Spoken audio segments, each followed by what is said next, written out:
Hello everybody, Toreno here and welcome back to the Kings of Battle dev server. And today we're taking a look at the Italian Leopard 40/70, which is basically a Leopard 1 with a 40mm length 70 Bofors cannon stuck on top of it. And that is coming in between the M42 Contrario and the R3 T20 FAHS in the self-propelled anti-aircraft lineup.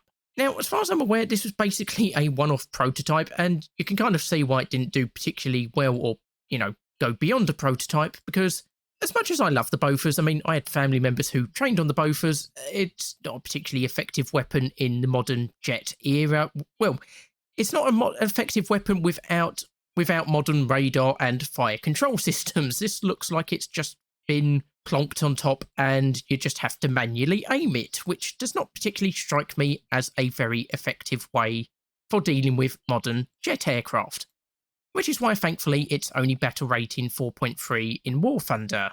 And looking at the ammo types, I think this could be a very effective tank destroyer, perhaps even more effective as a tank destroyer than as an anti-aircraft weapon, because at 500 metres it's got a penetration of 77mm. Meaning, I'm pretty sure if you go up against a German Panzer IV, this could frontally penetrate it. I'm pretty sure you'd have a decent chance of penetrating the Soviet T-34's turret from the front at those ranges as well. And even more chance if you get in close. And thankfully, you have got an AP-only belt that you can use. You've also got a high explosive fragmentation incendiary tracer shell belt for use against aircraft, and that belt is just comprised entirely of those shells, so very effective for anti-air work. And then you've got your default belt, which is a mix of armor-piercing and high-explosive fragmentation incendiary. And looking at the main weapon itself, it's got a reload rate of 0.6 seconds, because of course this is a rapid-firing weapon. It's got a vertical guidance of -9 degrees to +20 degrees. And it's got a horizontal targeting speed of 14 degrees a second, and a vertical targeting speed of 3.9 degrees a second. So the targeting speed could be a lot better, and hopefully with crew skills that can be improved. It's not awful, but it's not exactly going to be great for tracking fast-moving targets.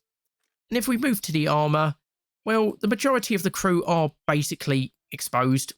These crew members up here aren't really behind much armour. They've got a little bit of armour at the front, but it's only 8mm RHA, and yeah, their heads are going to be sticking out over the top here, the two loaders. And I'm pretty sure you can shoot the commander and gunner through these gaps here as well. And so, yeah, the fighting compartment isn't particularly well armoured. The hull actually is decently well armoured. You've got 70mm sloped armour at the front here, which is effectively about 110 to 115. And then you've got 50mm for the lower hull plate, which again is effectively about 100 to 110mm.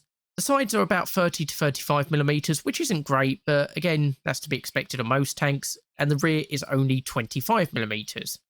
While the actual roof of the hull is only 15mm at the rear and 30mm at the front, but again, the fighting compartment is just completely open. And if we move to the mobility, it's got a 734 horsepower engine, and that allows it to move at a top speed of 40 miles per hour forward on 8 gears, and 15.6 miles per hour in reverse on 4 gears. So a pretty fast tank when going forward, and a okay-ish speed in reverse, enough to escape around corners and away from some enemies. And then moving on to the crew complement, you've got your driver here at the front on his own. He's behind the most effective armour. And then you've got your gunner, commander, who can also fire the main armament, and your 2 loaders here. And like I said earlier, these are extremely exposed crew members. So they're not going to last particularly long against enemy fire from the air or the ground. And if we go to the modifications, there isn't really anything else to unlock. No night vision devices, no smoke generating systems. So basically, this will be a decent vehicle. I mean, a lot of people don't really seem to like the single shot 40mm weapons in the other tech trees. I think a lot of people are going to prefer the M42, to be honest, or the R3 T20. But I still think this is a decent addition to the Italian tech tree. And it does fill the gap between the M42 and the R3 T20, because at the moment there's a 2.0 gap, so just having something there is better than nothing.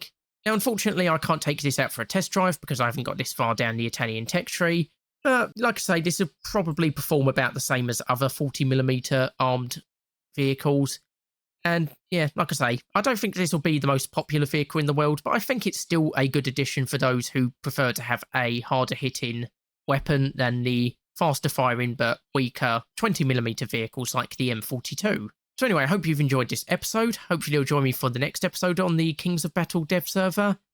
Remember to check out the description below for my social media links, and if you enjoyed the video, leave a like and subscribe. I've been Tyranno, and I'll see you next time.